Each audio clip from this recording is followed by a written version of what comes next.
আসসালামু আলাইকুম প্রিয় বন্ধুগণ।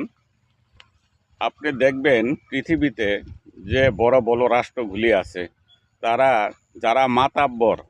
যারা মাতাব্বরি করে চলে, তারা নিজেরাই অপরাধ করে চলে।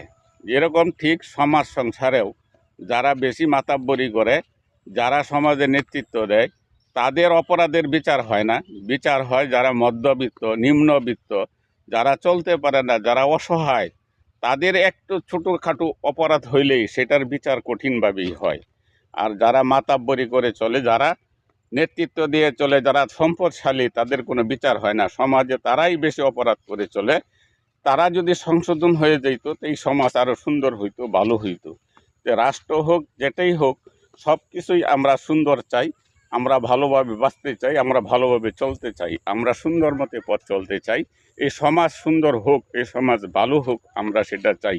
বাঙ্গাল রফিক পেজ থেকে আপনাদের সকলকেই প্রাণ ঢালা অভিনন্দন, সুন্দর সমাজের আহ্বান জানায় বিদায় নিচ্ছে। আসসালামু আলাইকুম।